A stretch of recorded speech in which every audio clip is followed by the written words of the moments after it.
this story could not be real. If you were making a film, someone will say, okay, that's too... No, it's not possible, it's not real, it's not possible, make it real. I have no inconvenience in saying and explaining what really happened. And if I have to go to jail because I have said something which I should not say, someone tell me.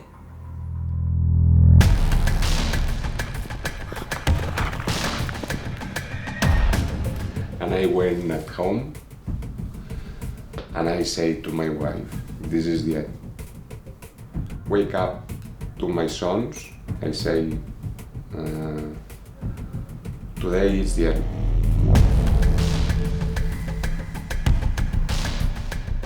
The start case against me and against my wife.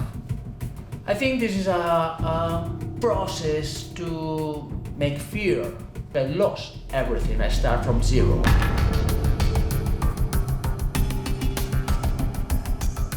Sooner than later, they will try to indict us for whatever. Money laundering, child abuse, drug trafficking, or whatever. They will invent it and they will try it because at the end, it's not a matter of result. It's a matter of destroying the person and in that way destroying the line of defense.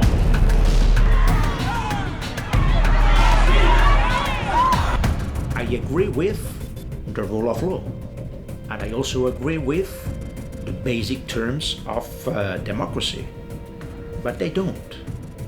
So it's quite strange, no? To protect in the name of democracy the heritage of the dictatorship, with no separation of powers, no respect of freedom for the truth.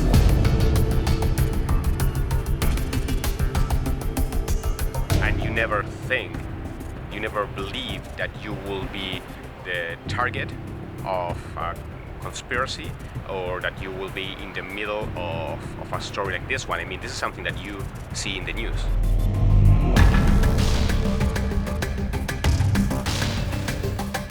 People is getting fed up and will get to a point that will explode.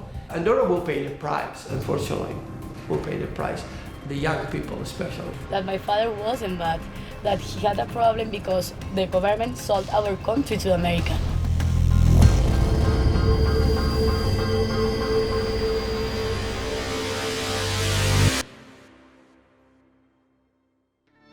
Our story begins in Andorra, a micro-country with a landmass of 181 square miles, consisting of a couple of valleys in the Pyrenees Mountains, landlocked between France and Spain, with a total population of less than 80,000 people. You can seat the entire population of Andorra's capital city inside Madison Square Garden. If you've never heard of the country of Andorra until now, you are not alone. It's not uncommon for an Andorran resident entering the United States to be stopped by passport control and questioned under the accusation of carrying a fake passport from a fake country. The quality of life in Andorra is one of the highest in the world. No poverty, no crime, and ranked in the top 5 safest countries. The source of its healthy GDP comes from 8 million tourists visiting annually for its skiing, duty-free shopping, and its banking system. Andorra first gained its independence in the year 1278, and for the next 700 years, Andorra was ruled by medieval feudal overlords until it finally created an executive, legislative, and judicial branch of government when it first established its constitution in 1993.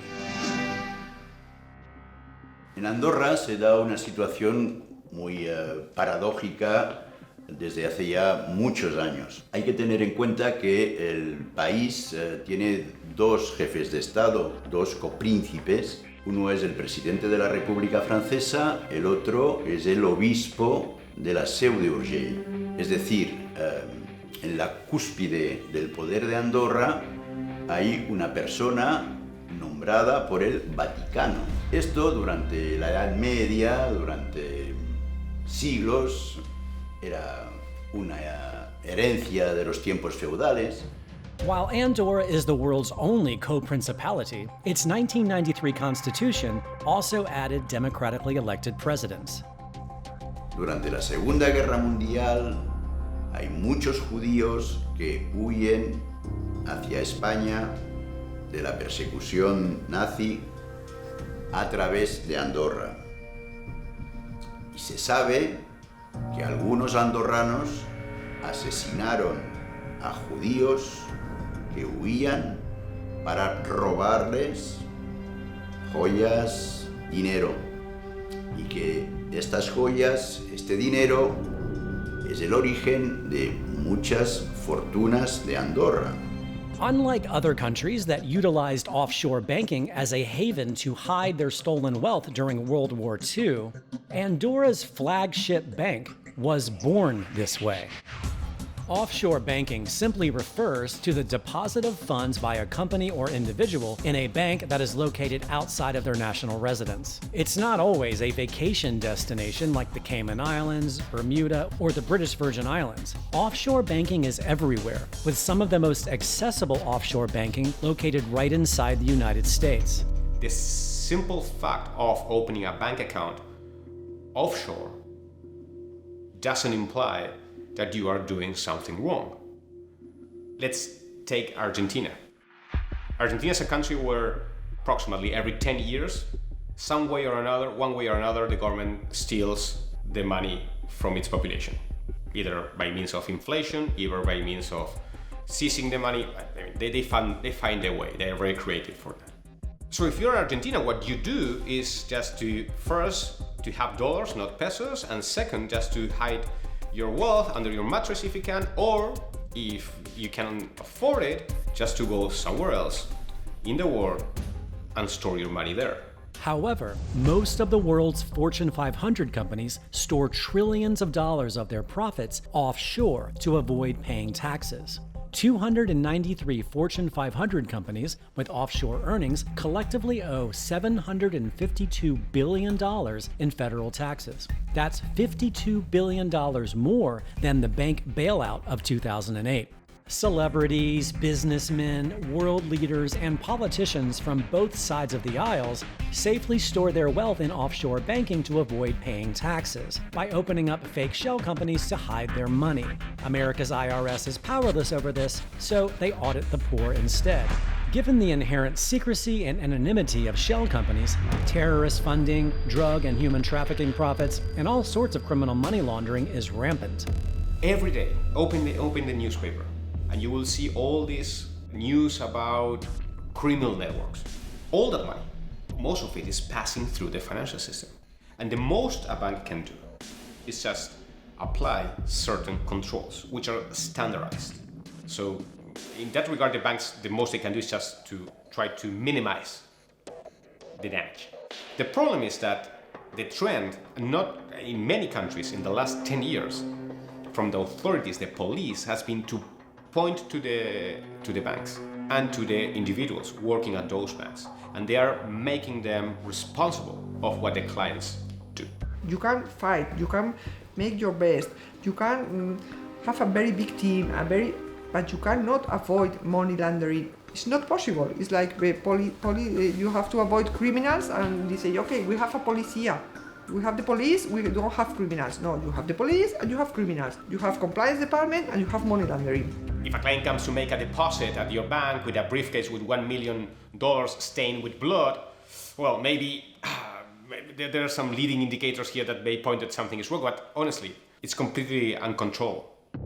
In the wake of the attacks of September the 11th, America introduced the Patriot Act, and within it also introduced something called a Section 311. To promote the prevention, detection, and prosecution of international money laundering and financing of terrorism. Section 311 of the USA Patriot Act grants the Director of FinCEN the authority, upon finding that reasonable grounds exist for concluding that a foreign jurisdiction, foreign financial institution, class of transactions, or type of account is of primary money laundering concern, to require domestic financial institutions and financial agencies to take certain special measures to address the primary money laundering concern. FinCEN may impose one or more of these special measures in order to protect the U.S. financial system from these threats. FinCEN stands for the U.S. Department of Treasury's Financial Crimes Enforcement Network. A Section 311 notice issued by FinCEN consists of nothing more than a standard press release.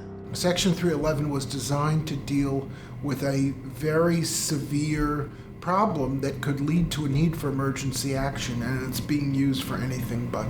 It's a tool, and it's being used, for other political or regulatory goals, and there's no recourse. While the September 11th attacks cost the terrorists $500,000 to execute, in 2012, HSBC, an offshore bank originating in Hong Kong, was caught and openly admitted to assisting the Sinaloa drug cartel and terrorist organization in Mexico to launder at least $881 million, enough to pay for 1,762 September 11th attacks. FinCEN never issued a Section 311 against HSBC, and HSBC is still operating business as usual. In 2017, when Denmark's offshore bank Danske Bank was caught and admitted to laundering $230 billion of criminal money for the Russian state, the equivalent of 460,000 September 11th attacks, FinCEN never issued a Section 311 against Danske Bank either. In fact, no large commercial bank of primary money laundering concern has ever had a Section 311 issued against them. Some of the banks are really making a business line out of doing really bad business, or their procedures and policies you could drive a truck through. Nobody goes to jail, and these banks are so large that they're not going to get shut down. And so what you have is a situation where only the little guys in the little places where it's not going to cause a disruptive effect system-wide. And so, in that sense, the biggest wrongdoers have the most insulation, and the smallest wrongdoers, or those that aren't even doing wrong at all, are going to be victims without any meaningful redress. And if you look at who has been gone after with Section 311 notices, they are almost always smaller banks in smaller places. To begin, I am Joan Cejudo.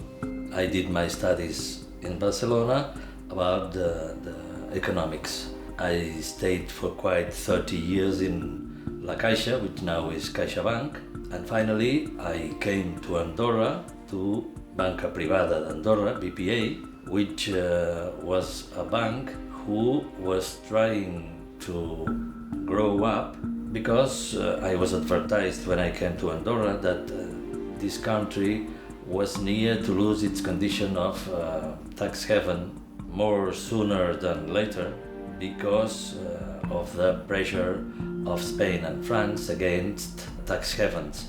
And in fact, immediately we bought a bank in Spain, which was Banco Madrid, and we had clear from the first moment that our future was in the onshore system, not in the offshore one. It has its days near to close.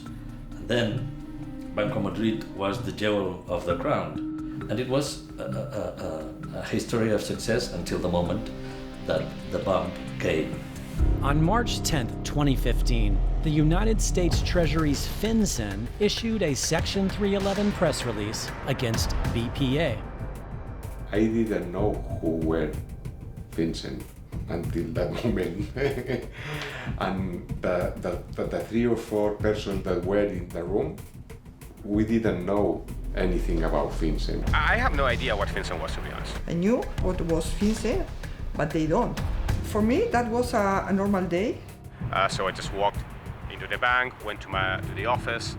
At 12 o'clock, the INAF called me and say, Santi, you have to come to INAF to our offices.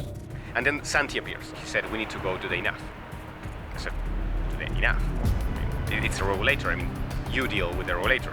And he said, we need to go to the INAF. Santi, Pablo Laplana, and myself. And we stay there, waiting. And they didn't explain anything.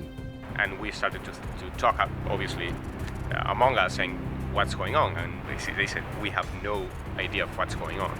Nobody tell us. They say that we cannot go out. They didn't allow us to leave, which was quite surprising that enough. Santi, he said, I need to go. He's diabetic, so he said, I need to go out. My father is a diabetic person, so he needs his insulin, and my mom told me I just went to the place where all the people of the bank were. She came, actually, I remember I said to him, do you have a phone charger spare at home? Yes, please bring, because we were running out of batteries with all the messages, because I received other messages from other people saying the word in the street is that the BPA is bankrupt.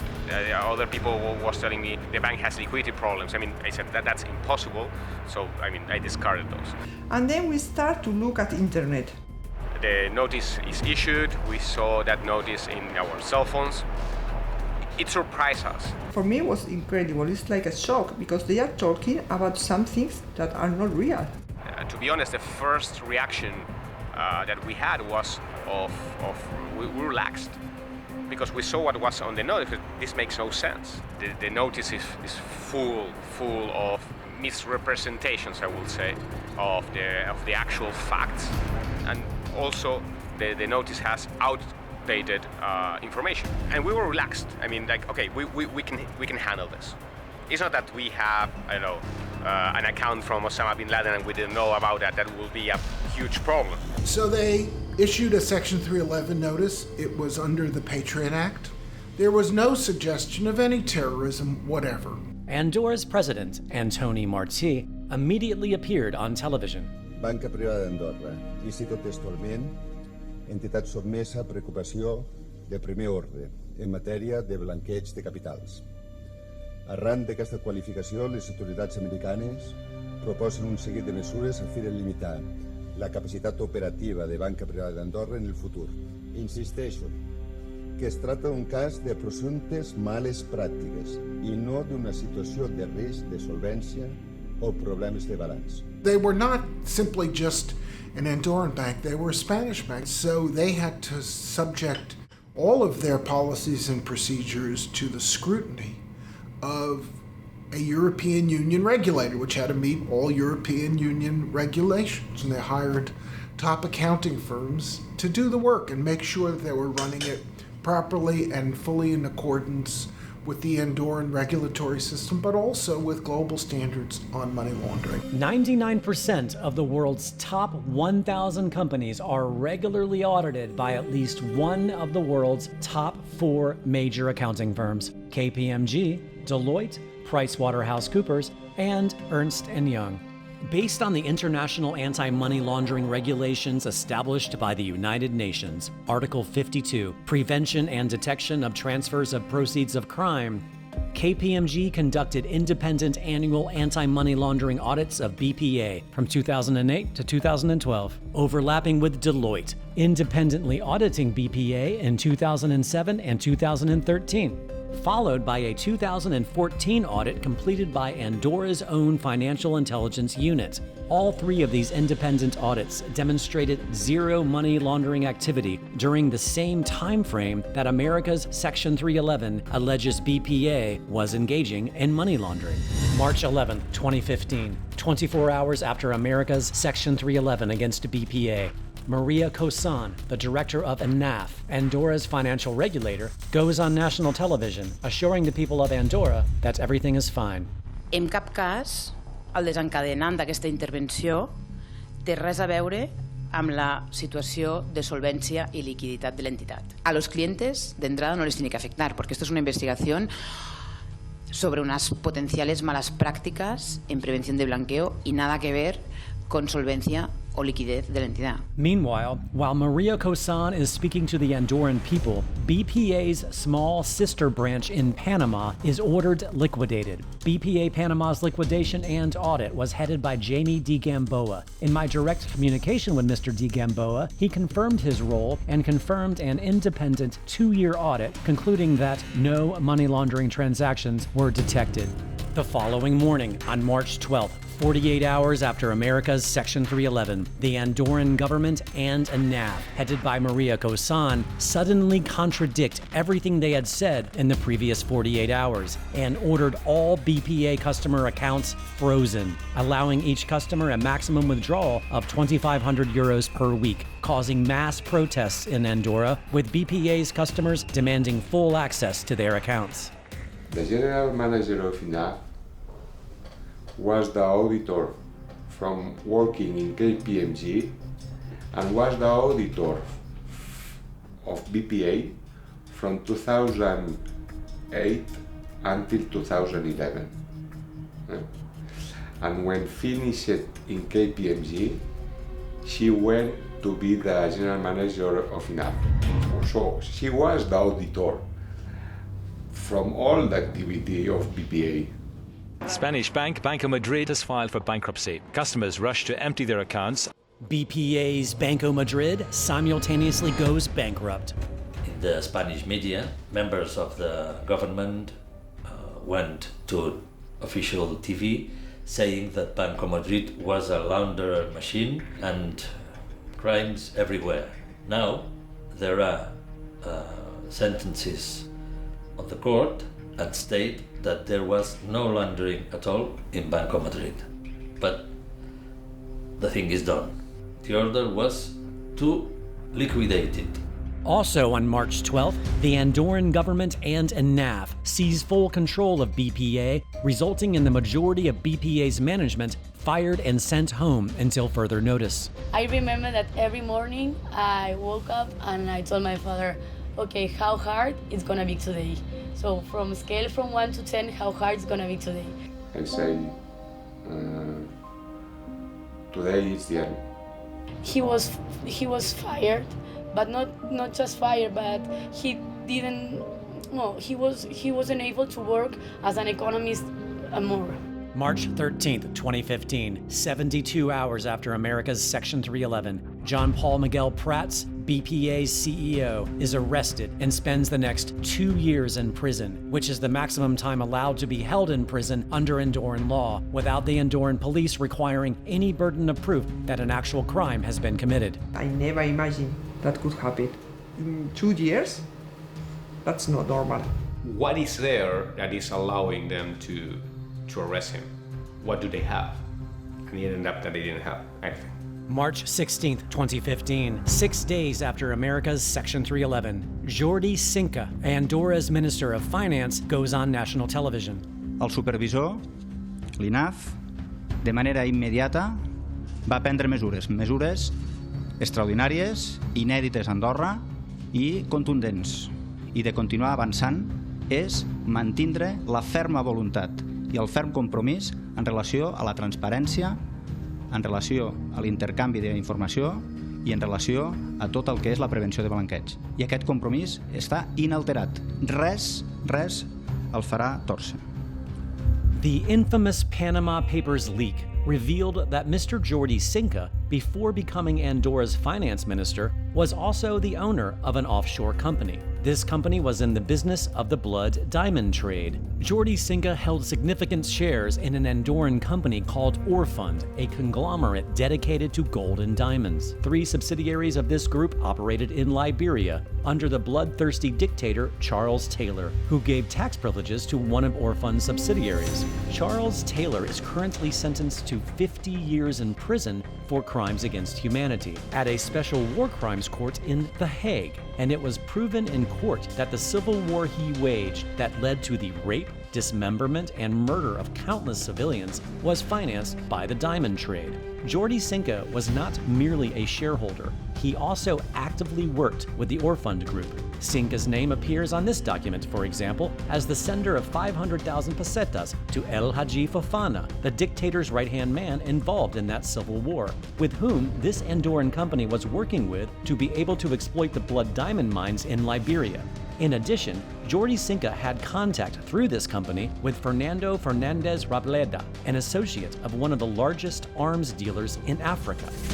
Sí, vamos a ver, Jordi Cinca es un personaje al que yo conozco muy bien, fíjate si le conozco bien, que me presentó una querella contra el honor por una información que yo publiqué y por un libro que yo publiqué en la que puse de manifiesto con todo lujo de detalle cómo y de qué manera él estaba implicado en una trama internacional de compra y venta de diamantes y de oro que no pasaba por los controles aduaneros y por los controles legalmente establecidos a través de una empresa que se llamaba Orfund, que está en Andorra. Una demanda que naturalmente gané y él perdió y tuvo que pagar todas las costas porque la justicia me dio la razón a mí y habló de un trabajo periodístico impecable, el que hicimos en este libro. El libro se llamaba Diamantes sucios. Y naturalmente no fue denunciado por su gobierno porque él es el gobierno y no fue denunciado por la policía ni por la fiscalía porque la fiscalía tiene una dependencia casi orgánica del ejecutivo andorrano, ¿no?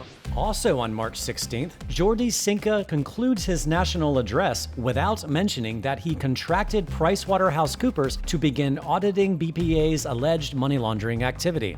How the government of Andorra managed to know if in BPA there were a lot of criminals contracting Pricewaterhouse.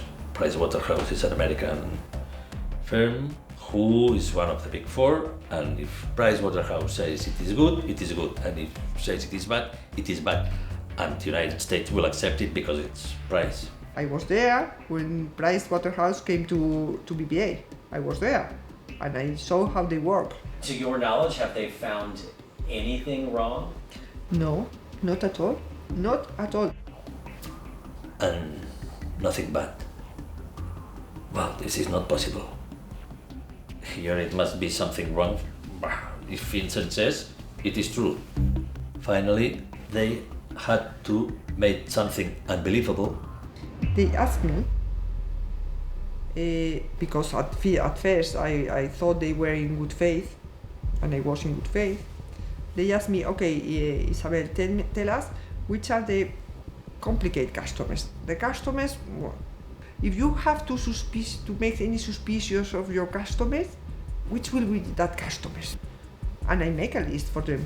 And the list was the list that they say that have the clients that has not passed, nothing else. In other words, after analyzing 15 million transactions spanning 7 years of more than 37,000 accounts, PricewaterhouseCoopers found zero evidence of money laundering at BPA. PricewaterhouseCoopers then asks Isabel, BPA's compliance officer, to make a list of possible suspicious accounts, which were immediately placed into the money laundering pile, which amounted to 2,165 customers, or 7.4% of BPA's open accounts, amounting to 32.4% of the entire monetary value of deposits of BPA. What happens? The clients passed through a crucifixion. Well, PricewaterhouseCoopers came to Andorra with a lot of young economists, very young, and make a bad work for me. There are nothing worse than an incompetence with initiative. In order for PricewaterhouseCoopers to keep their charade alive, they needed to invent reasons for these customers to be categorized as money launderers. They accomplished this by demanding proof of origin for each and every penny deposited in these selected accounts, thus creating an instant demand for Andorra's legal professionals. Pero es tan estúpido hasta el punto de que nos han pedido, oiga, este dinero que va al concesionario Ford, ¿de qué es? Dice, de la compra de un coche. Dice, pues tráigame, por favor, la factura. Dice, es del 2008. Es decir, han llegado a pedir cosas absurdas. 10 years later, you ask me about when I buy a car. Are you crazy? Or this 500 euros. What do you do with this? I don't remember. You're a money launderer. If you do not demonstrate the origin of the money is good, you will not get it. Oh, but it belongs to my father, and my father is dead. I don't know how to... How many account holders you represent? ¿Cuántos clientes? ¿Cuántos clientes tenemos? Más o menos. 700, 1000 clientes, más o menos. About 700 to 1,000. 700 to 1,000, the two of you? Sí. Sí, todos nuestros clientes son personas honestas porque nosotras hemos hecho nuestros CAICs. Son personas honestas que todo el dinero que han invertido en este país ha sido fruto de su trabajo y su procedencia, toda ella es procedencia legal. Hasta lo que nosotros sabemos con toda la documentación que hemos hecho aportar cuando los hemos cogido como clientes. Y ellos se encuentran, tenemos diferentes, pero el gran porcentaje de clientes son empresarios, pequeños empresarios, que todos sus ahorros los han depositado aquí para su jubilación. Y cuando ha llegado el momento de la jubilación o a las puertas de la jubilación, se han encontrado pues, que no podían disponer con su recaudo, con su seguro, con su futuro vital para los próximos años, para afrontar pues, una vida no activa, laboralmente hablando.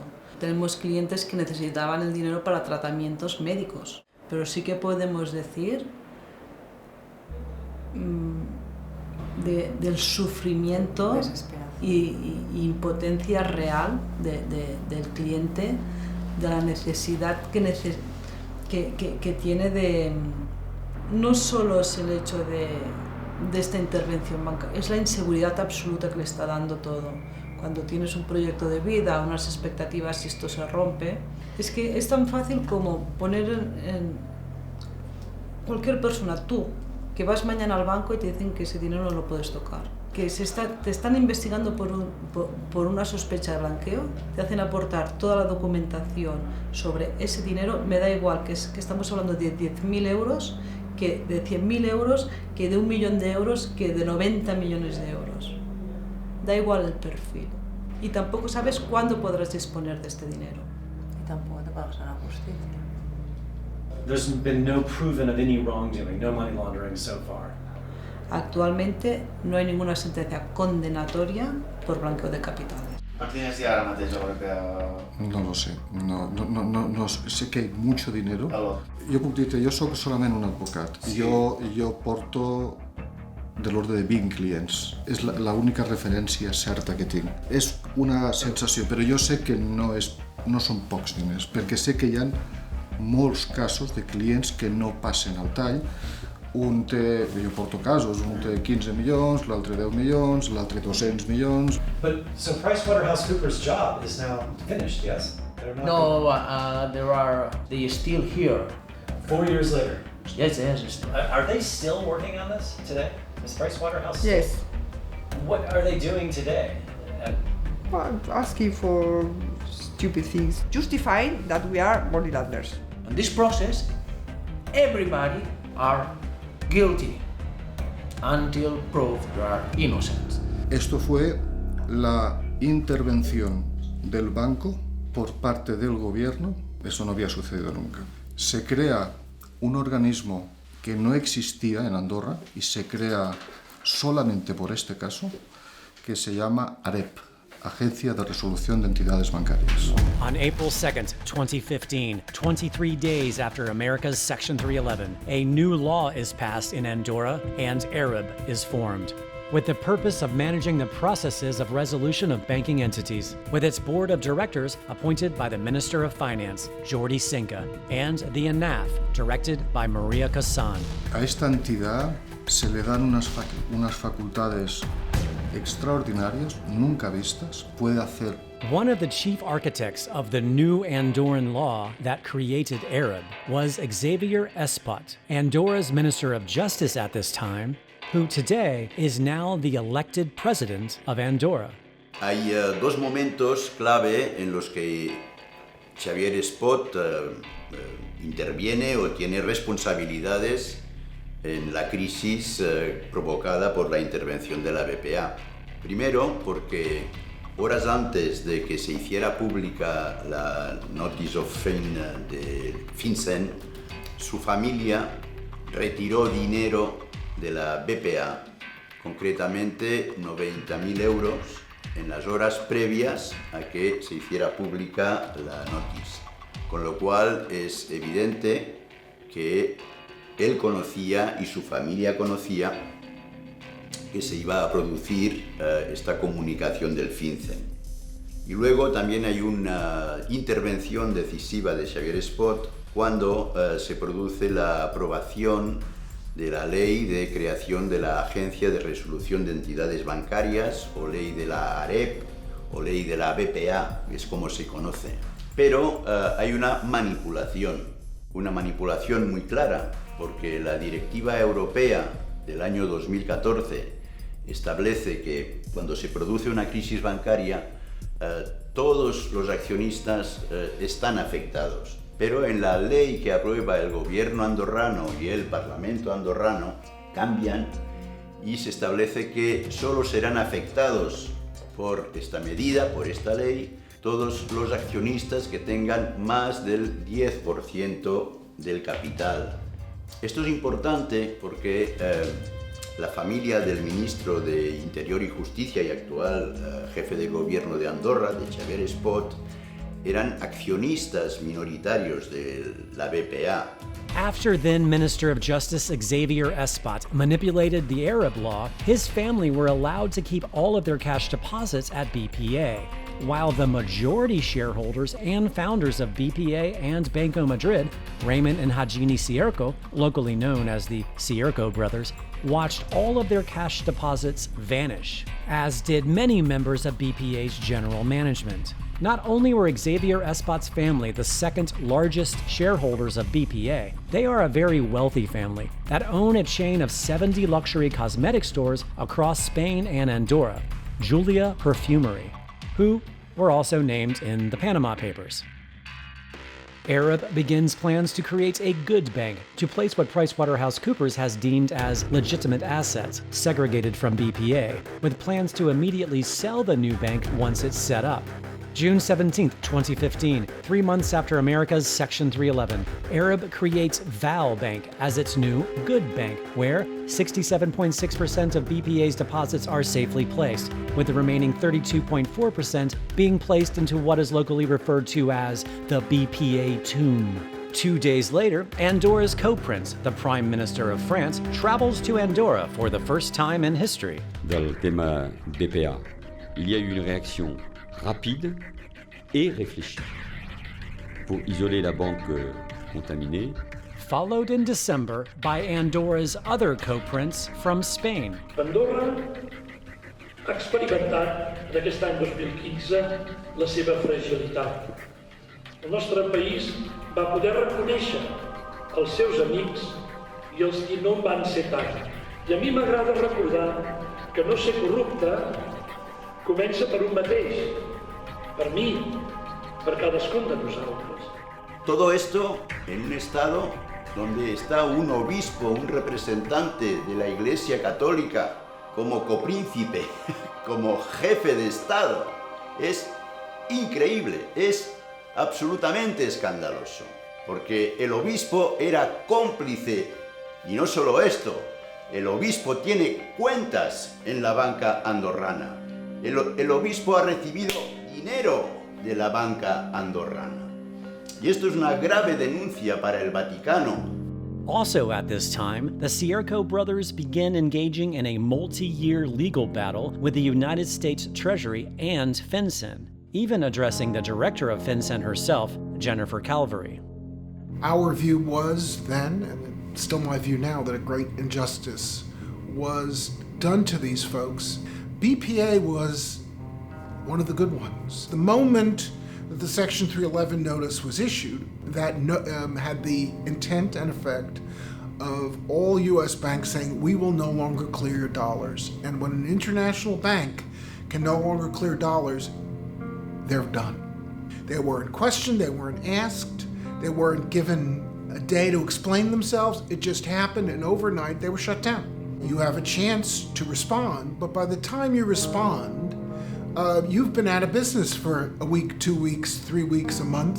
No U.S. bank will deal with you, and you're finished. And again, you say, well, how can you expropriate a bank? Section 311 of the Patriot Act allows them to do it. We challenged that. We said there must be some way to say, no, you've gotten it wrong here. Let's get this sorted out. But of course, it behooves the Treasury to run out the clock, because the longer that a bank stays without the ability to operate, the less chance there is to reinstate it. And it goes down to the vanishing point very quickly. Later on, when the family owner of the bank was going to lawyers in the United States trying to get justice from this operation, Vincent exceptionally withdrew the measure and the accusation against BPA. February 19, 2016. FinCEN withdraws its finding under Section 311 regarding Banca Privada de Andorra, as BPA no longer operates in a manner that poses a threat to the U.S. financial system. Less than 1 year after issuing the notice, the FinCEN withdraws the notice. The notice that has been withdrawn quicker in the whole history of FinCEN, establishing a record. This is very strange. The fact was that the petition to the court was to get the documents or the information that have conducted FinCEN to take this strong decision. And the judge said, well, if FinCEN withdraw the measure, there is no documents required. If it is withdrawn, there is no accusation, no guiltiness, and you can go away. Yes, but we are dead. You had in your hands a knife, you killed me, but then you take the knife out of my body and say, well, no, the knife is here. If you die, that's up to you. And it was a strategic maneuver to essentially take away the notice that was the trigger that gave us a right to respond. And so it was a truly arbitrary use of power that was unreviewable to shut down a bank without any meaningful ability to go forward. And so we ended up where the US government coordinated with another country, made a victim of a private bank, shut it down, made it unable to come back to life, sold the assets for a pittance to a U.S. entity called J.C. Flowers. Chris, you have a history of buying cheap assets in crisis times. We do try to buy banks in times of crisis, but we have mostly stuck to the mature markets, not the emerging markets. That adds its own level of colorful risk, which might be too colorful for us. April 21st, 2016, 13 months after America's Section 311, American private equity firm J.C. Flowers purchases Val Bank. Good morning, my name is Ferran Sicard. I'm an economist, partner of a company called Traces. We were charged of analyzing some specific economic aspects of the operation set up around BPA and the bridge bank created to resolve, the situation. At the end of the day, summarizing. In one of the most convoluted, confusing, yet clever displays of sheer economic gymnastics, a story that by itself deserves its own feature documentary, J.C. Flowers purchased Val Bank, a business valued at 119 million euros from the government of Andorra for only 16.6 million euros. To simplify the details of this transaction, the sale price of Val Bank was 29.8 million euros, but J.C. Flowers paid 3.8 million euros. The convertible bonds or shares of common stock in the bank were valued at 70 million euros, but J.C. Flowers paid 12.8 million euros, meaning that J.C. Flowers acquired an existing profitable international business at an astounding 86% discount. What means this? That, well, they make a very big profit. When I say they, I mean J.C. Flowers. Have you ever seen anything like this in your career? No, I am 73 years old and I have never seen. I even cannot imagine something like this because the original owners of BPA lost everything with the sale of the bank to J.C. Flowers. And so you are spending time and effort and money to do an autopsy, not to try and do a cure for what's happened.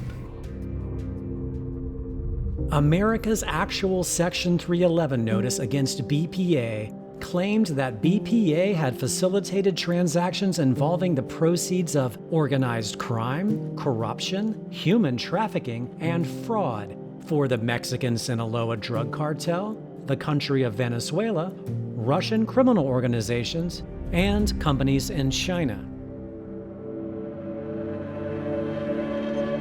The entire scope of America's allegation that BPA was laundering money for the Chinese related to a Chinese businessman named Gao Ping.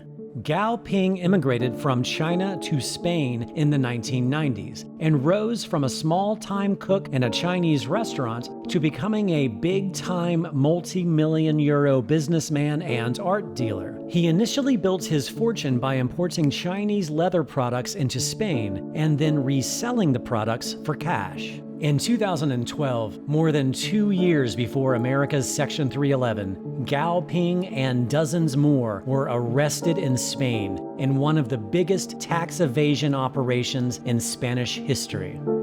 Gao Ping is not client of Andorra, has never come to Andorra, and we have never seen him. Gao Ping's only relationship to Andorran banking was through one of his high-ranking managers, Rafael Pallardo, who was also arrested in 2012. In fact, Rafael Pallardo had multiple bank accounts linked to Gao Ping in Andorra, not just BPA. Rafa Pallardo, he travels frequently to China. He buy in factories to China, and he buy belts, bags, and leather and things like that, and sell them in Barcelona. As BPA's head of compliance, Isabel requested proof that this operation was a fully legitimate business. And we start working with cash, but not too much. Cash is very, very common in Andorra in that moment. Gao Ping was committing tax fraud in Spain by depositing cash in Andorran banks. His operation started with Rafael Pallardo driving with cash from Spain into Andorra to deposit into his bank accounts. From there, bank wires from Pallardo's accounts would be sent to China to pay for more products to be shipped back to Spain to be sold. But in 2 years, the cash makes... It was something like the 2008. All the business are really, really bad, and you are like... While the world was dealing with the aftermath of the 2008 banking crisis, Rafael Pallardo began expanding this operation by granting large amounts of cash from Gao Ping's business to anyone in Spain who needed quick cash on hand, in exchange for an immediate bank wire reimbursement between bank accounts in Andorra. The economy was in crisis, so what a lot of people did is said, okay, I have this €500,000 offshore, I need that money right now just to pay salaries and to pay staff. And since the Spanish police knew this, they were at the border just controlling basically every car. And that's why they appreciated so much this system. We are not so comfortable.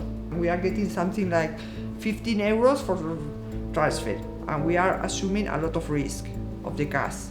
We have bought Banco Madrid.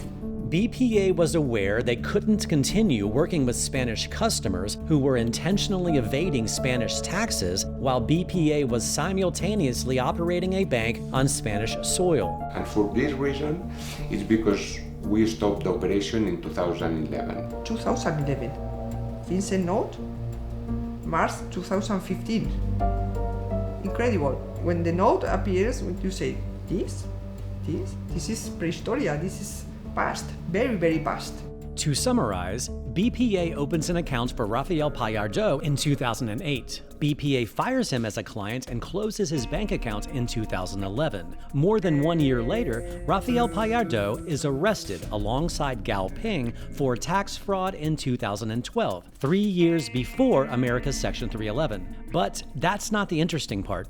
Shortly after BPA fired Rafael Pallardo as a client in 2011, Gao Ping asked him to set up a fake meeting with one of Gao Ping's partners, Yongjun Yang, luring 2 BPA employees into Yang's office in Madrid. Pretending to see about opening a new bank account at BPA, then trying to trick BPA employees into admitting something Gao Ping could use against them, all while a hidden camera was recording the entire meeting. Oblivious to what was happening, BPA refused to open a bank account for Mr. Yang. Gao Ping tried to use this tape in a failed extortion attempt against BPA by threatening to go to the media with this tape if BPA didn't take Rafael Pallardo back as their client. Rafa Pallardo is very afraid of the Chinese, and they record him. And then Rafa came to Andorra and asked the commercial, okay, we have a record that say that, so you are not going to stop us.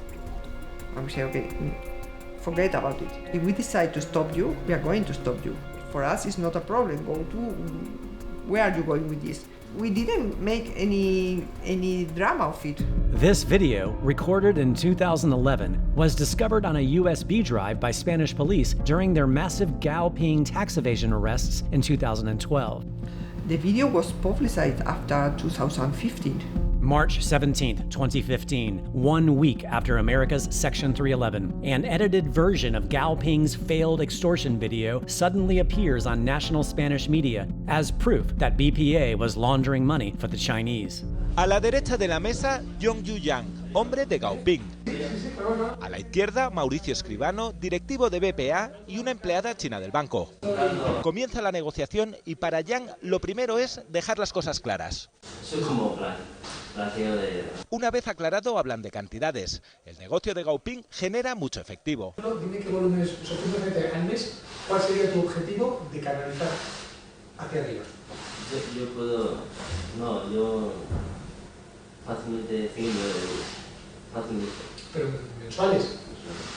Fácilmente. Remember when BPA's CEO, John Paul Miguel Prats, was arrested just 72 hours after America's Section 311 and held in prison for 2 years without charges? Well, the reason for John Paul's arrest was because Spanish police threw Rafael Pallardo in the back of a Spanish police car, drove him across the border to Andorra, and forced Rafael to give false testimony in front of an Andorran judge against John Paul Miguel Prats, leading to his arrest. Una persona que no podía salir de España, pero sin embargo se autorizó que saliera de España para ir a Andorra y vomitar lo que vomitó, que provocó los 2 años de cárcel del señor Joan Pau Miquel, cuando al cabo de 4 días el señor Pallardo ha dicho que todo lo que dijo fue por culpa de la presión de la policía, poco menos dice que le torturaron y que aquello que dijo era falso. Bueno, yo quisiera saber qué juez le ha abierto diligencias por mentiroso al señor Pallardo, o antes o después mintió, pero desde luego mintió. No ha hecho nadie nada. Estas son las deficiencias que yo encuentro en la estructura judicial andorrana, ¿no? Rafael Pallardo's only physical evidence against John Paul Miguel Prats was one of Rafael's own handwritten cash-for-wire transfer agendas with the partial name Jean Paul. Rafael later admits that Spanish police forced him to falsify his testimony, yet John Paul Miguel Prats remains in Andorran custody for 2 years anyway. He continues to stand by his story, claiming, "I have been a puppet of the prosecutor and the court, who have used me to justify the intervention of the bank." But in the same agenda figures the name of some other persons in some other banks in Andorra, which should be also in jail if the case is the same, and are not, and never have been. According to reports from the Andorran Police Department, scores of people were taking advantage of Rafael Pallardo's cash-for-wire transfer service, ranging from famed porno actor Nacho Vidal to the family of Andorra's Minister of Justice, Xavier Espot, Andorra's 2019 elected president and head of government.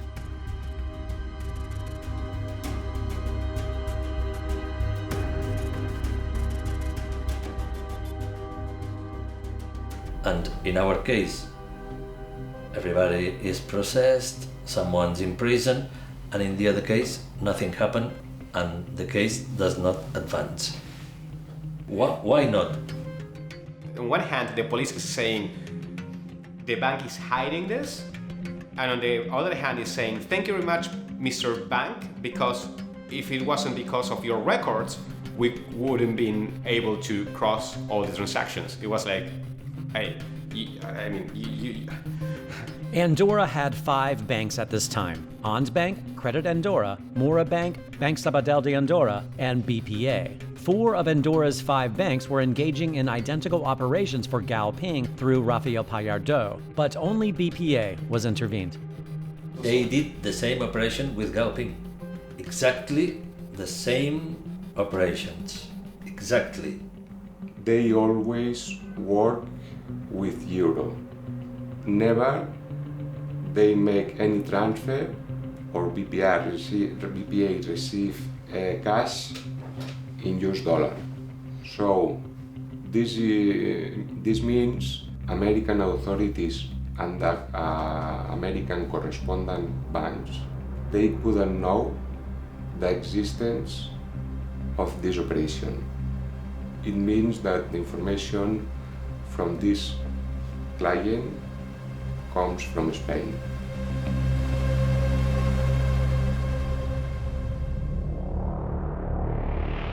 America's Section 311, alleging that BPA was laundering money for the Russians, focuses on a man named Andrei Petrov.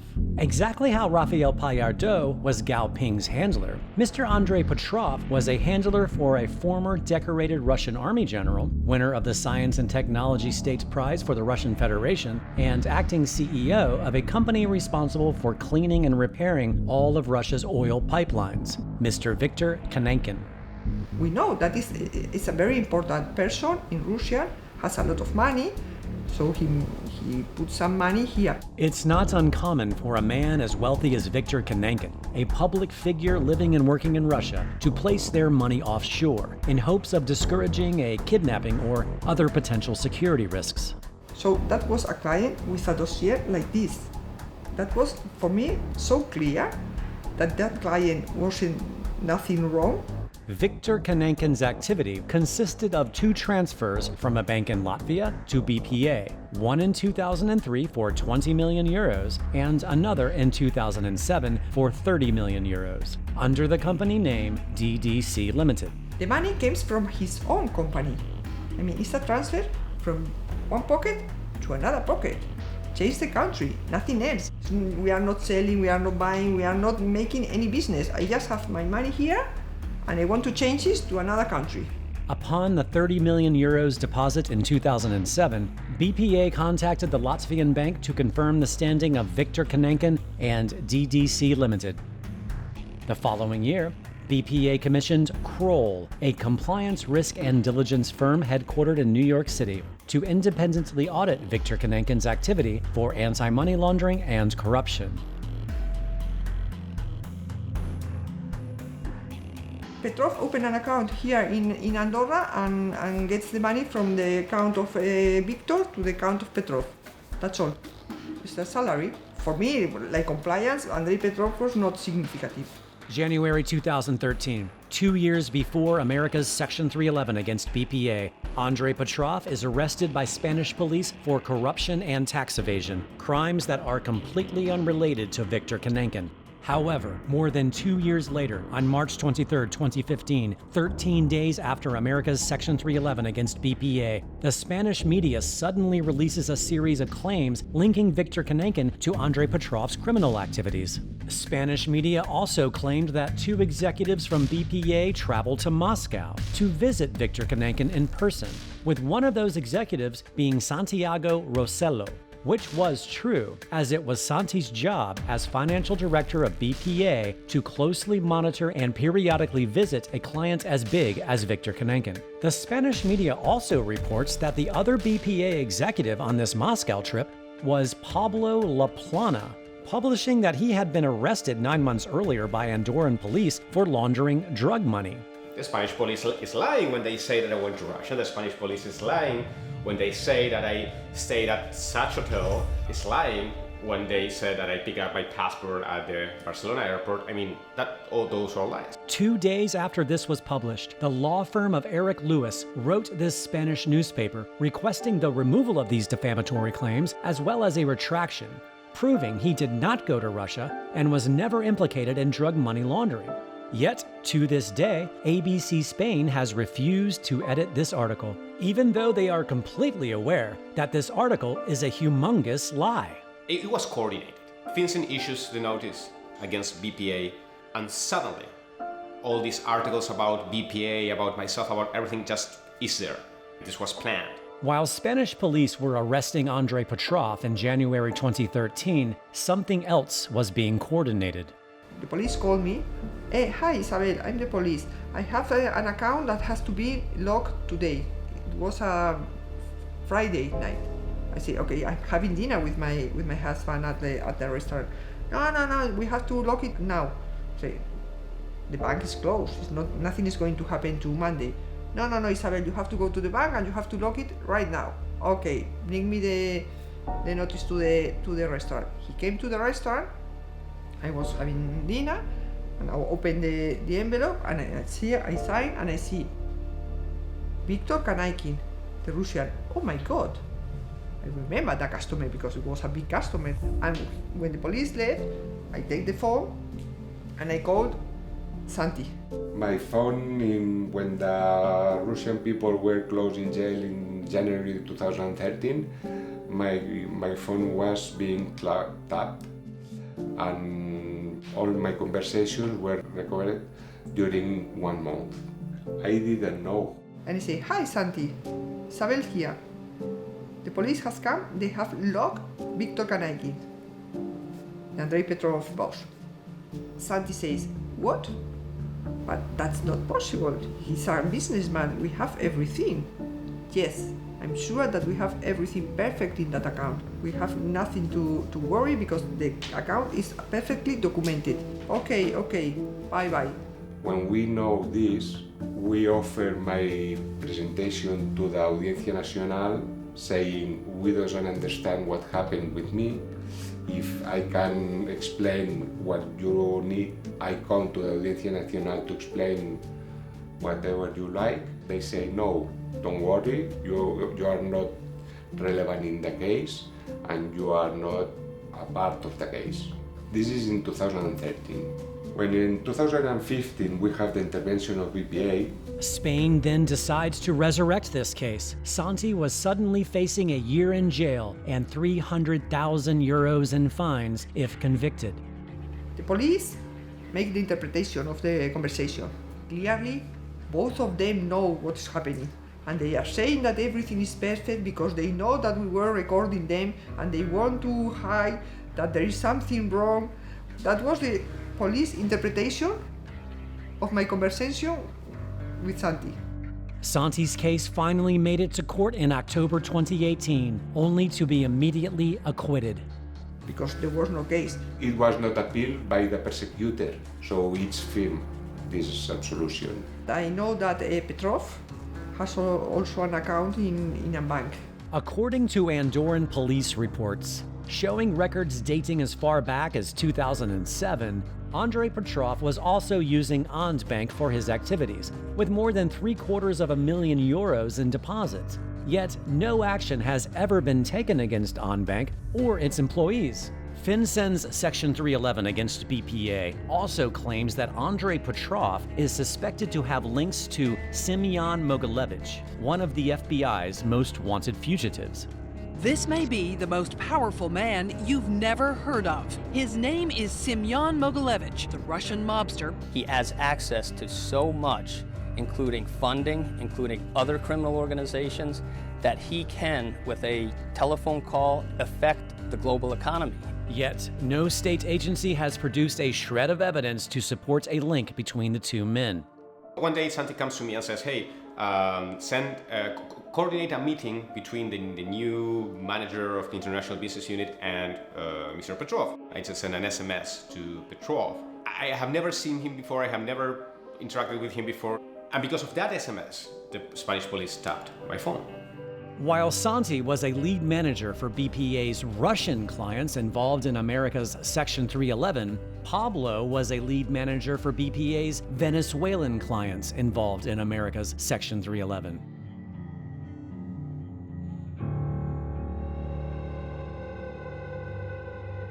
America's FinCEN alleges that a money laundering network engaged in a wide variety of business for illicit profit, connected to Venezuelan government officials, including Venezuela's public oil company, PDVSA, the owner of Citgo at the time. PDVSA as such never sent money to BPA. And this is something that blows my mind when I read the notice of finding, because you won't find any single transaction sent from PDVSA to BPA. While manufacturing the story that BPA was laundering money for the Venezuelans, the Spanish police had to get really creative. During this national Spanish news broadcast that aired on April 7, 2015, a month after America's Section 311, the audience was told that the Spanish police had been tapping the phones of BPA executives while trying to follow the Russian mafia.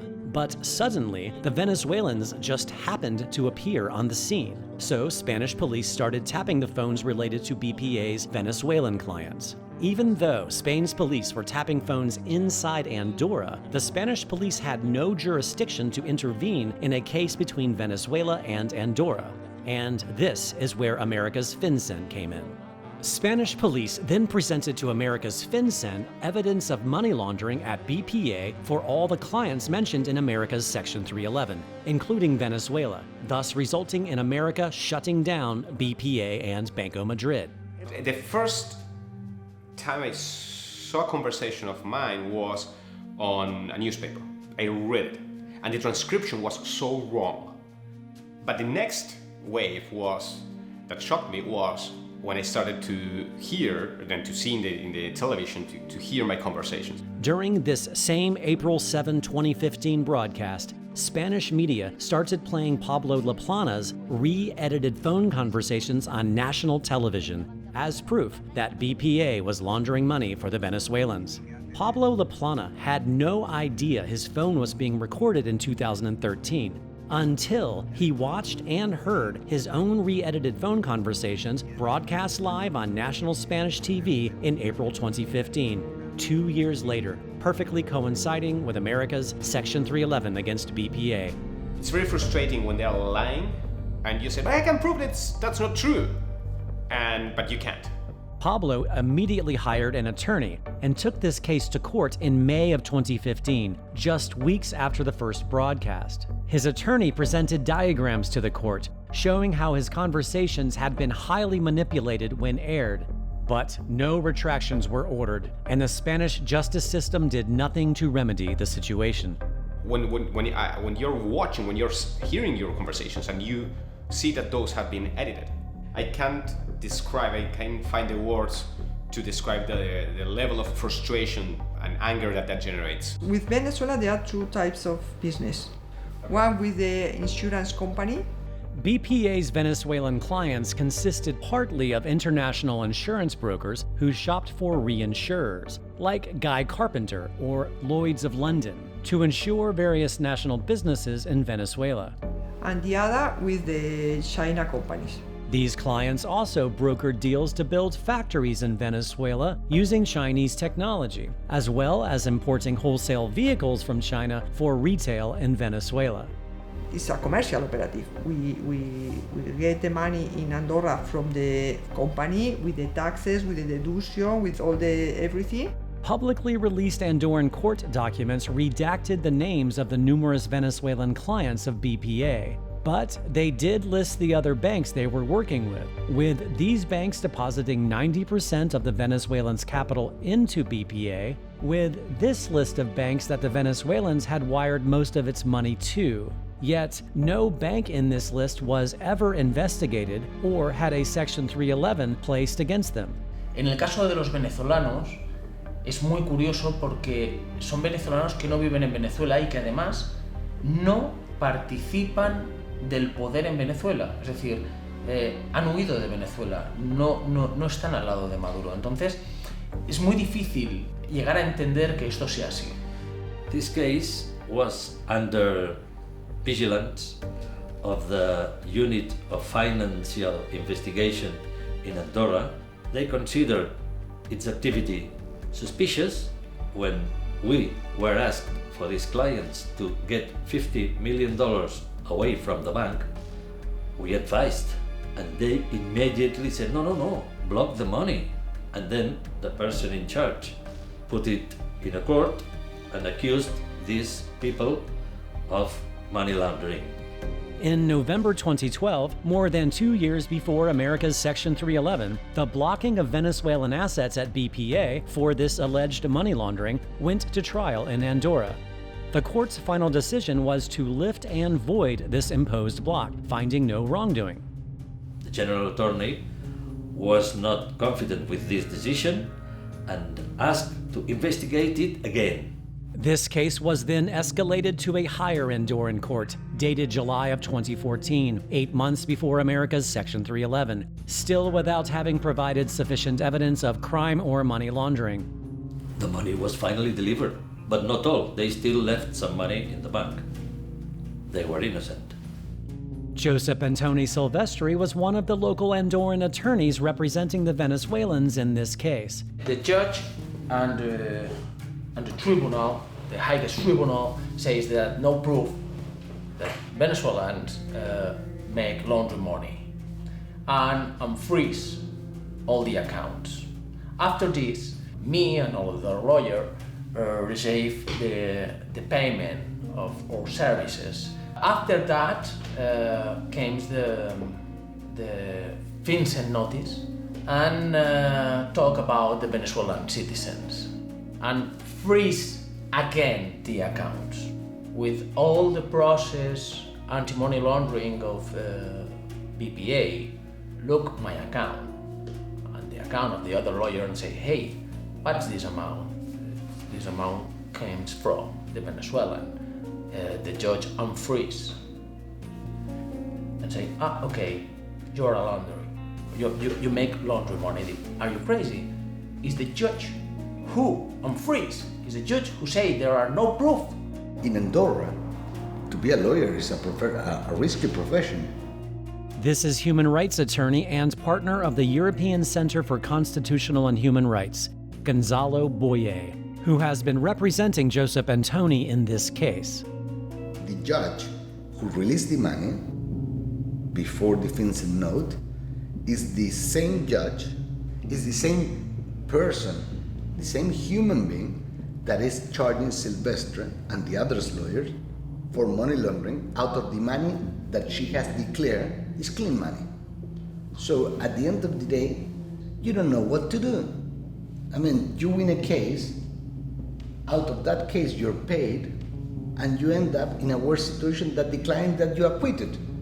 After that, start a case against me and against my wife because she is co-owner of the account.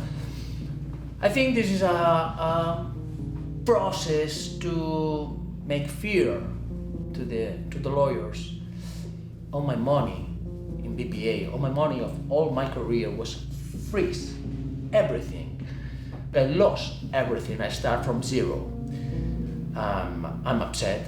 Together, they are currently seeking the attention of the United Nations, demonstrating massive human rights violations within the country of Andorra. If you don't know how to manage a case, you indict the lawyer. That's the problem in Andorra.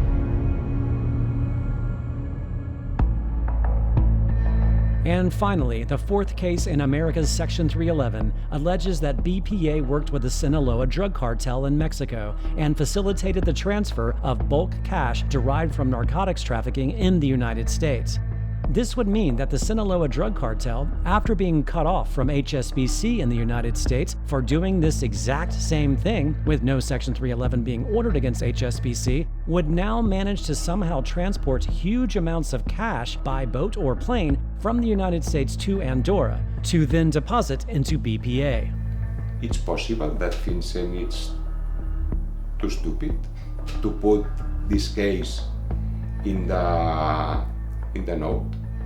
We've never found a single indicator, whatever, nor has anyone pointed to one that had anything to do with the Sinaloa cartel or anybody else. And there's nothing that even sniffs of that. That's what we found.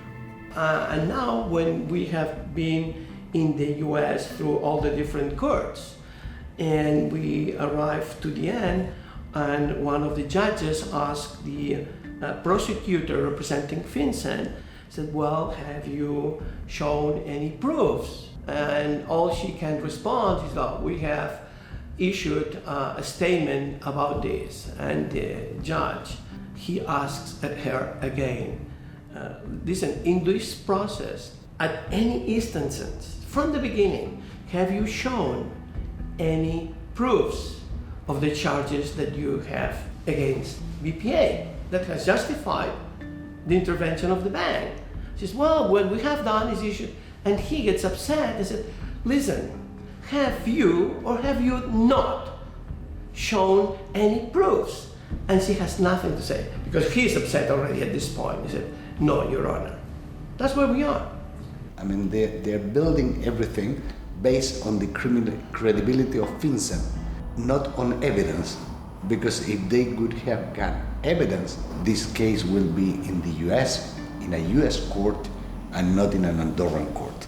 I mean, the whole Andorran judicial system, you can put it into one courtroom in New York. Why did you choose this to do it? Because you don't have a case. It was the time of the US being very careful and watchful of what was going on in Venezuela, with the Russians. So they put like the spices to make it all tasteful and appealing to the US government. Let's go for this.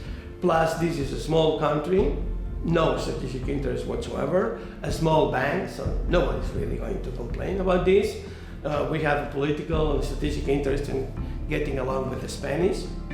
They may not fully believe the Spanish, but just go along with them, go with the flow, let's make them happy. And so you've got two countries coordinating, but they're basically coordinating to deprive innocent folks from being able to have a meaningful remedy. It's troubling, it should be troubling to everybody, and could happen to anyone, anywhere. And the banks are not going to fight, and the foreign regulators aren't going to fight. They didn't fight for their bank. They decided that they would circle the wagons around the other banks and do the US's bidding. The penalty would be borne by the Catalans in their midst. The penalty would be borne by the Catalans in their midst. By now, you are likely asking yourself, why? What would be the motivation for Andorra and Spain to justify framing BPA for money laundering, intentionally destroying the bank and countless lives in the process? It's got a name, lawfare. That's the reality. Everything that's behind this issue is a lawfare.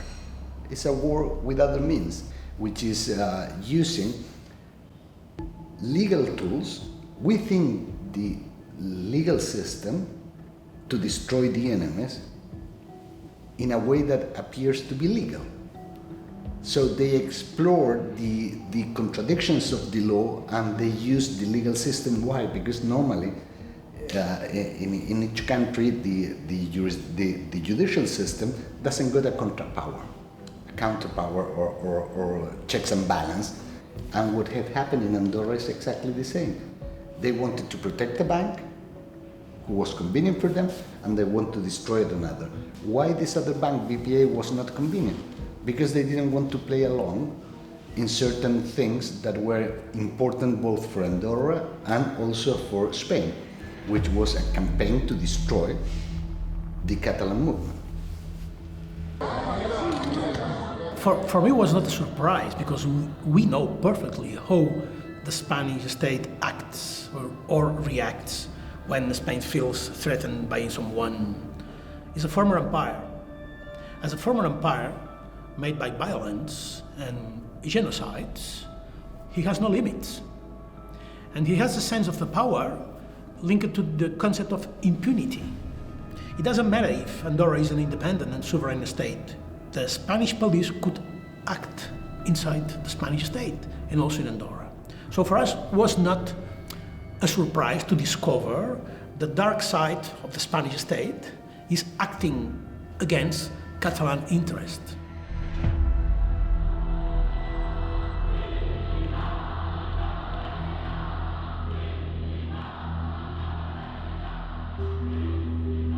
Spain consists of 17 regions.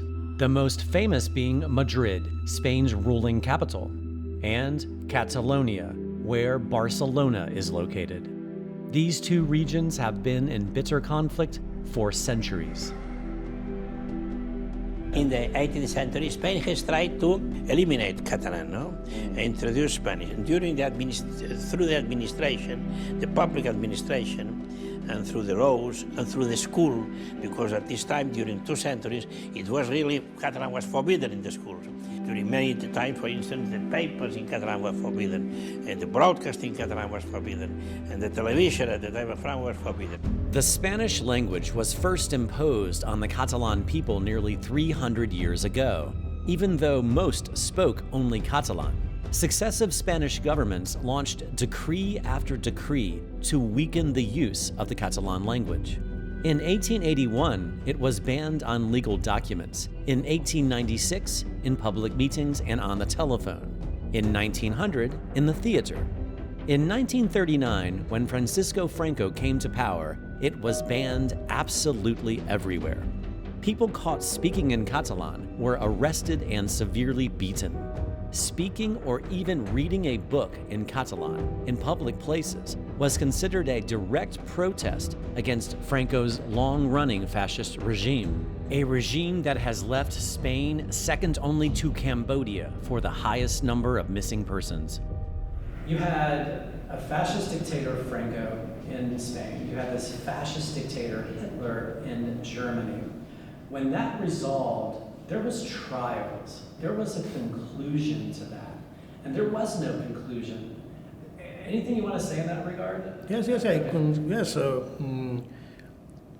was a fake. The Spanish transition to democracy was a fake. Because first, Franco has that in a bed as a head of a state.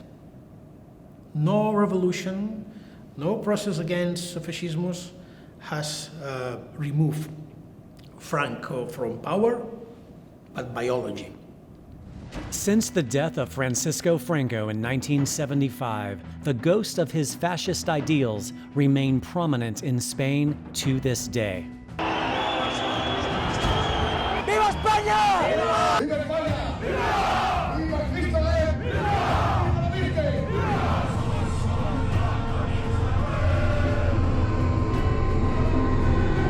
Dadle las gracias a Francisco Franco. With the continued repression of Catalonia taking center stage.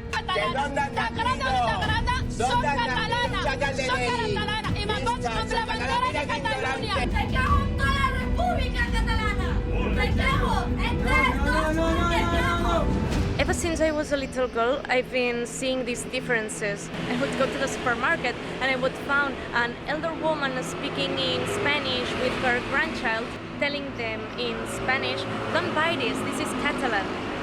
And I would think, you are living in Catalonia, how can you say that? How can you be opposing a product that's made in this land? This has nothing to do with politics.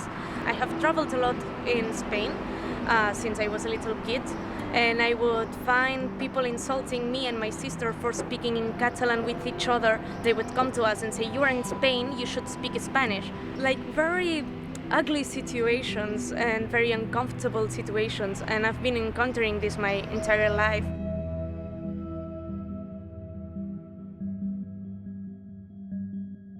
The first Catalonian Statute of Autonomy was passed by the Spanish Parliament in 1932, after Catalonia held a public vote, or referendum, with 99% of Catalonians voting in favor of this statute.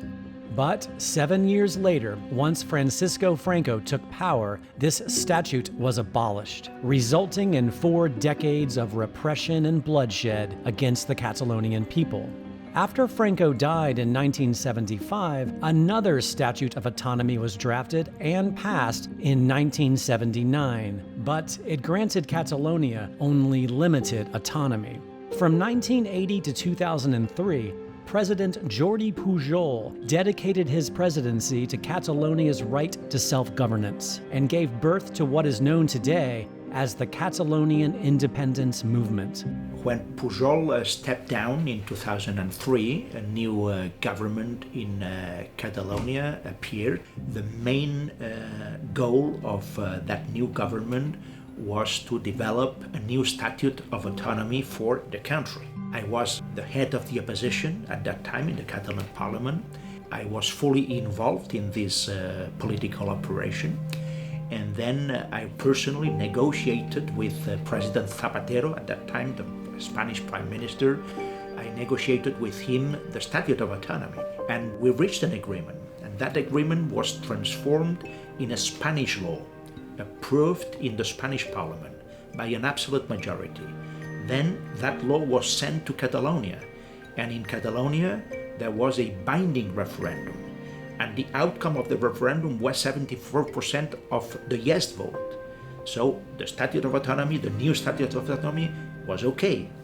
And 4 years after that, in 2010, the Spanish Constitutional Court struck down the main articles of the new Statute of Autonomy in Catalonia that had been previously approved in a binding referendum by people. One of the members of the judges of the Constitutional Tribunal, which is the top, the one that said doesn't matter what the people has decided, doesn't matter what the parliaments, this cannot happen, came to New York because he and his wife were very close friends to one of my in-laws. At home, we had breakfast at home. I said, why all this? Why don't we try? And he told me, Miguel, you, the Catalans, make money. But don't forget, Spain is run from Madrid. In 2012, 2013, there were in Catalonia and in Barcelona specifically huge demonstrations, more than 1.5 million people in the streets asking for a referendum. And this is what I tried to negotiate with President Rajoy, at that time Spanish Prime Minister. And the answer of President Rajoy was always the same. There is nothing to talk about.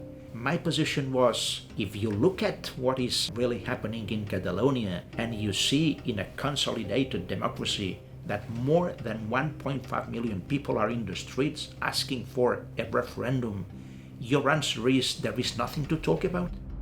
In November 2014, President Artur Mas decided to hold a non-binding, symbolic referendum, not an actual referendum, the equivalent of taking an opinion poll of the Catalonian population for self-autonomy. 80% of voter turnout voted in favor of independence.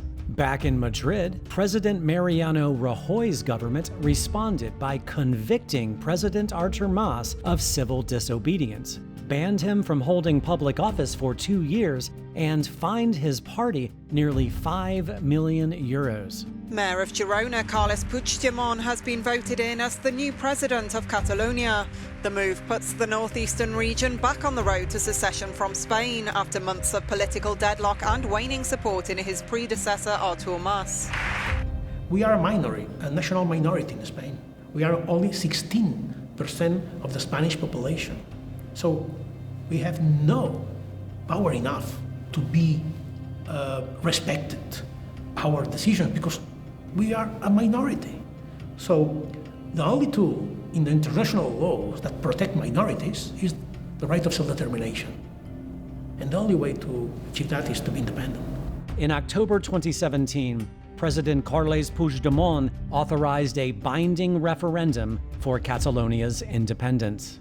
There are a lot of people in Catalonia who doesn't want independence, but they want to vote and then want to decide together with the others their future. And when I saw that day, and I see also my regards that day, there is only a word: hope. Obviously, there was another word: violence. Police are breaking their way into a building, so it looks very clear at this very early stage in the voting process that Madrid is not going to let this happen.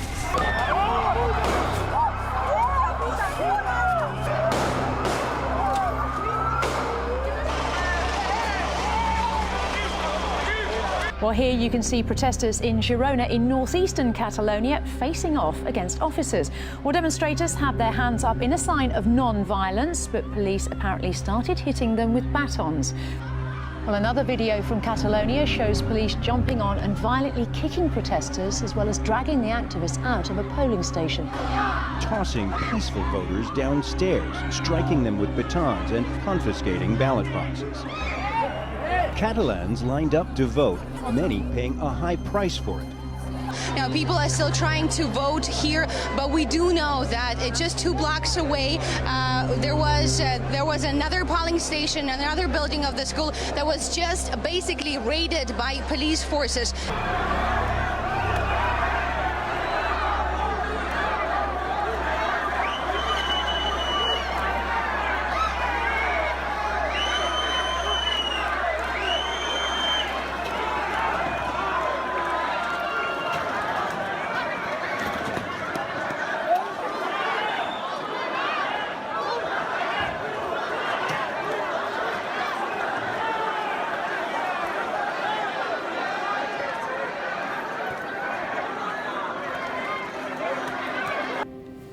That was very disappointing for me to discover Spain has not changed.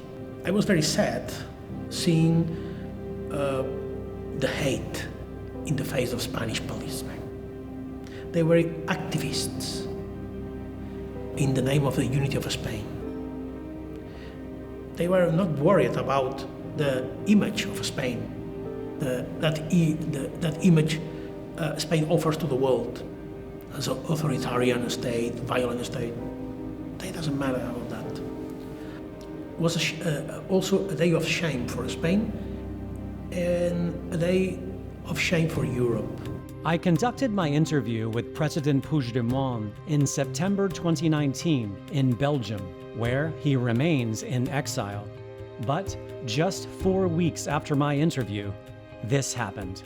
9 Catalan leaders will spend between 9 and 13 years behind bars for their roles in staging an independence referendum back in 2017. The vast majority of voters said they were in favor of breaking from Spain, and the regional parliament declared Catalonia's independence. But weeks later, Spain nullified the independence declaration, dissolved Catalonia's parliament, and took direct control of the region. Spain's Supreme Court handed down the sentences Monday after finding the former leaders guilty of sedition. Thus triggering the worst political crisis in Spain since the era of Franco. Angry Catalonians managed to shut down Barcelona's airport and highway system. Madrid's repression of Catalonia isn't just about culture, it's also about money. According to a January 2020 Treasury report, in 2015 and 2016 alone, Catalonia contributed to Spain 33.6 billion euros more than it received. So, what does Madrid's war with Catalonia have to do with assassinating a private bank in Andorra? Wait until you get a load of this.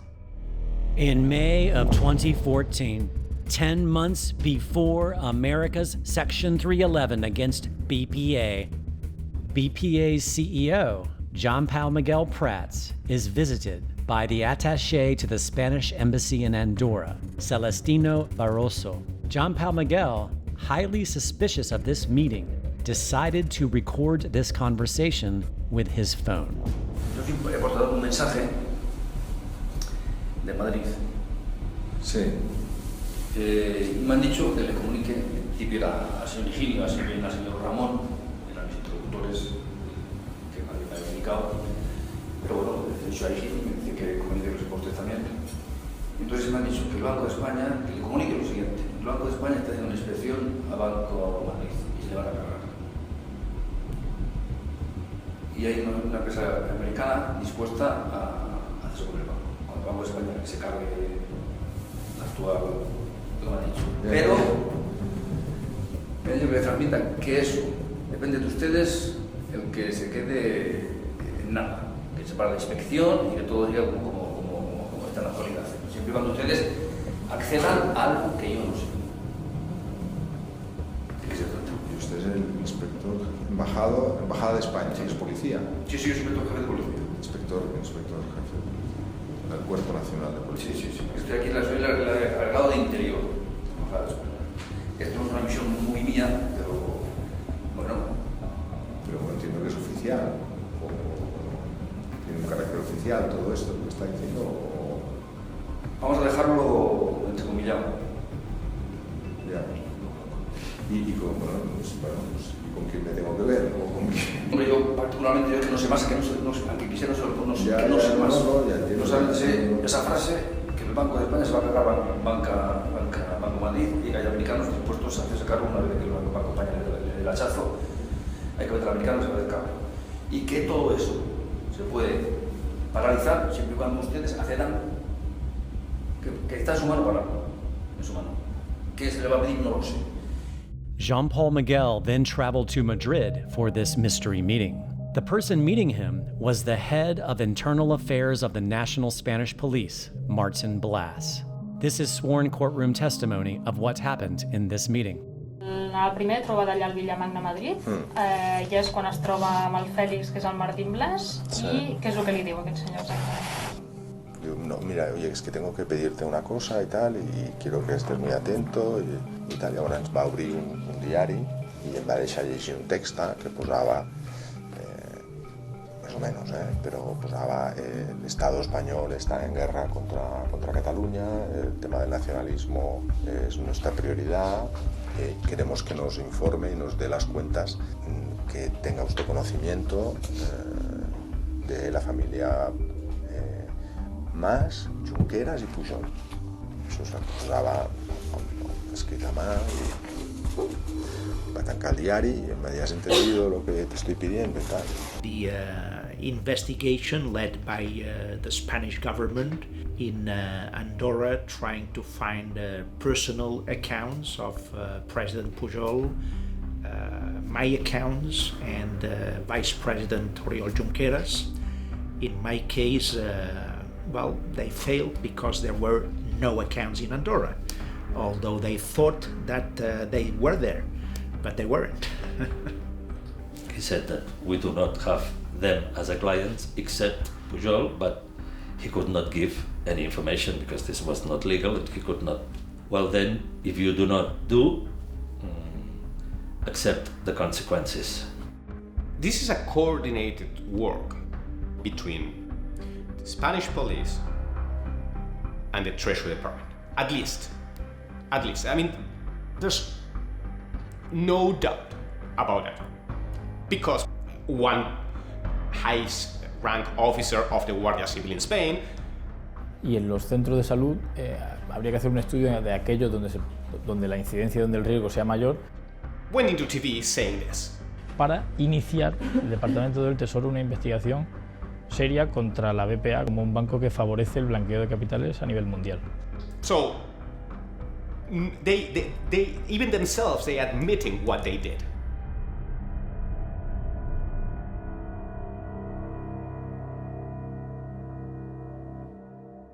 Also, this man, José Manuel Villarejo, the former commissioner for the Spanish police, was also hired to help frame BPA. Villarejo is a very Spanish character. I mean, he has been very high and now is sitting in a cell in a prison. But Villarejo is a key person alongside with other policemen in what was called Catalonia Operation Catalonia, which is very much related with the blockage and the destroying of BPA. But when I'm saying very high, he was working for the government.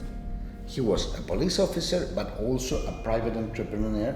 He intermediated in a lot of complicated situations. And when I say complicated situations, people that were journalists kidnapped in Syria by terrorist groups and things like that.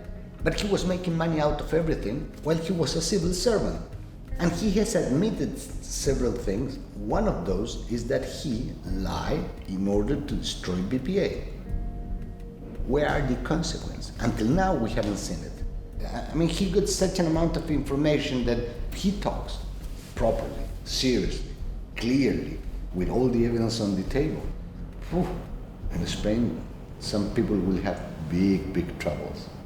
Even though the ruling government of Andorra is comprehensively aware that BPA was framed by Spain and tricked the US Treasury by presenting fake evidence, thus fully aware of the innocence of the managers of BPA, Andorra's prosecutors are still trying to imprison BPA's top managers for money laundering. This fake criminal case continues into 2020, 5 years after America's Section 311. This is something unbelievable. The first thinking is that you cannot believe it. When you wake up every morning, you say, well, it must be something wrong. I have not wake up. I must still be dreaming because this is not real. But when you finally see that it is real, then comes a situation in which a depression faces in, because you cannot accept that. And it threats all your parts of your life, your family, and as I feel, a lot of companions which are in the same position. A lot of them for which I put my hand on the fire, and it's impossible that the things that we are being accused of are truth. I have a lot of anger in myself. I know that it's not good and it's not healthy, but I really do. I cannot avoid that. I came to Andorra to work at BPA, in fact. So I have been living here for more than 20 years. I'm Andorran now. First I was Spanish, and I feel really bad. I get the passport, the Andorran passport, because my children are Andorran, my husband is Andorran, and I want to be all in the same country. But if it's not for that, I will not get the Andorran passport, because I feel really betrayed. Really betrayed. I feel really betrayed from the supervisor, from the justice, from everywhere. Because I have been in a lot of meetings with the supervisor telling that we are doing things right, that we are working good, with the colleagues of other banks saying that, okay, Isabel, please explain me how you do this. Okay, oh, that's a good idea, let's make this, let's talk about this. And at least they say that we are money launderers. We were working together because we were very interested in avoid money laundering with the police. I have called the police a lot of times, and we have always helping them because we thought that we are on the right side. I mean, the reputational damage has been so big that I'm unemployable, as I said. I mean, no company will hire me at all, because the reputation risk is very high for that company. And even if you want to start a business, you will find yourself that you will need to get a bank account for that business, and it will be very hard to do that. I have still blocked all the money in BPA. You have no access to that money? No, yeah. But not only this. I went to all the banks from Andorra to open an account, and no bank opened me an account. I live from my wife. How much money is missing in BPA? Do we know how much? From the customers of BPA, from the owners, in everything, all maybe 1 billion, more than 1 billion. Would you say this was like a clever bank robbery? Would you call it that? I have this feeling. What do you think would happen if someone decided to allow everyone who had money in BPA to have their money back? What do you think would happen? There is not enough money. At all. At all, there is not enough money. If someone, the justice, will ask to redo everything and everybody get the money back from BPA, it's not possible, because there will not be enough money to get back to the customers. Which is precisely why the Andorran justice system needs a guilty verdict. Andorra has even gone so far as to publish the names of everyone from BPA facing prison on the front page of its largest newspaper, advertising how long they will spend in prison and how much they will be paying in fines when found guilty. Jean-Paul, 8 years in prison, 100 million euros in fines. Santiago, 8 years in prison, 70 million euros in fines. Isabel, 7 years in prison, 70 million euros in fines. Joan, 6 years in prison, 70 million euros. Pablo, 6 years in prison, 70 million euros. You are guilty before trial. And because you are guilty before trial, in front of the public opinion, the state has the permission, has allowed, to do all that state thinks necessary to stop you, to prevent your success, not only lawfare, but also media fair. Andorra es un país peculiar. Andorra es un país donde pasan cosas que solo pasan allí. No sé si vais a saber encontrar la traducción, pero Andorra es un chiringuito. Es un chiringuito, es un montaje. To make matters more absurd, while Andorra is busy trying to place its own innocent citizens in prison, the Andorran government is simultaneously filing lawsuits against Spain for extorting and framing BPA for money laundering. Y es una violación de derechos humanos, porque desde el punto de vista de que vengan unos policías a hacer una actuación aquí en Andorra contra unos ciudadanos andorranos, esto es una violación claramente de la soberanía andorrana por parte de un Estado. Veremos a ver cómo evoluciona la causa, veremos a ver qué se obtiene. Ahora hay testigos, ha testificado el señor Villarejo, veremos cómo el juez va investigando. I could not get a single member of the Andorran government to speak to me on camera about this story, with the exception of the head of the Andorran Institute for Human Rights. Aquesta pel·lícula que es va muntar, que es va fer, dient de que hi havia aquest banc, era un banc que es dedicava a rentar diners, a blanquejar. Tot això cada vegada més s'està quedant sense fonament. La veritat ha de sortir. Tard o d'hora ha de sortir aquesta veritat. You start with a Vincent note, which is a little butterfly, and on the other side of the world you have a hurricane some months later.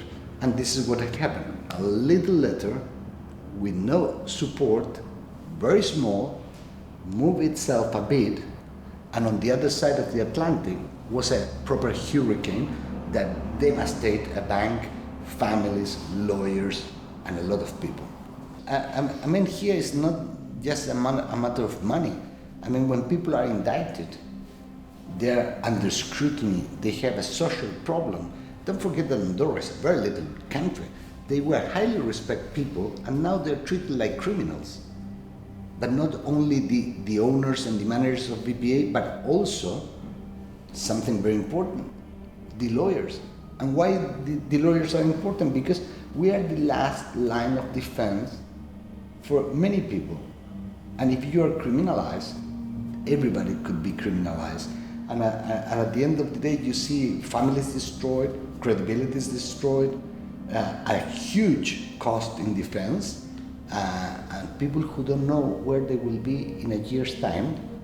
And this case is already 5 years going on, and they don't know when it's going to come to an end, which will be the result, because, look, it's very simple. If you shoot somebody, you know more or less which will be the result.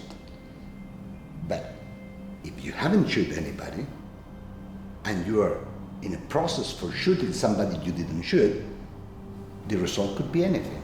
So the uncertainty is tremendous, and the impact on their lives and in their feelings and their families and their kids, because all of them got kids, is tremendous.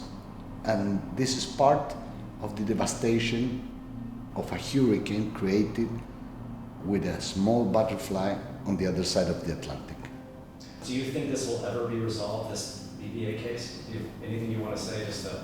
Well, I think really you cannot resolve the effects of the hurricane without resolving what has caused it. And that is not here, it's not in Andorra, it's in the US.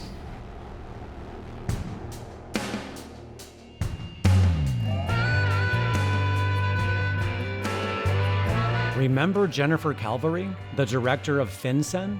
She not only authorized the Section 311 against BPA, but she is also the one who negotiated HSBC's $1.9 billion fine for laundering money for the Sinaloa drug cartel.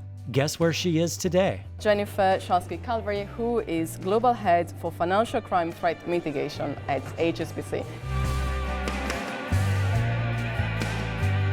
Remember Jordi Cinca, the blood diamond smuggler who later became Andorra's finance minister, and how he commissioned America's PricewaterhouseCoopers to perform the BPA customer's audit 6 days after America's Section 311? In September 2019, Mr. Cinca was to be tapped as the new director of an Andorran branch of PricewaterhouseCoopers.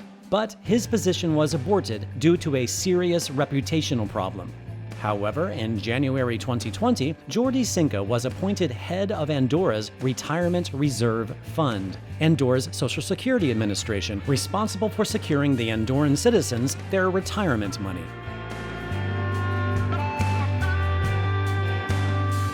While the majority of President Carles Puigdemont's cabinet still sits in a Spanish prison, in January 2020, the European Union, headquartered in Belgium, has granted President Carles Puigdemont a seat at the European Union.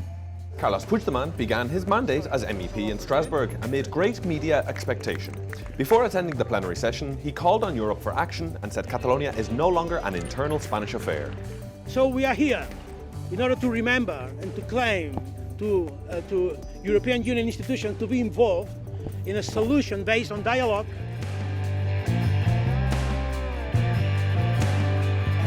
Mr. Gonzalo Boyer is also President Puigdemont's attorney. I interviewed Mr. Boyer in August of 2019 when he proclaimed this statement. Sooner than later, they will try to indict us for whatever, money laundering or whatever. They will invent it and they will try it because at the end, it's not a matter of result. It's a matter of destroying the person. And 8 weeks later, this happened.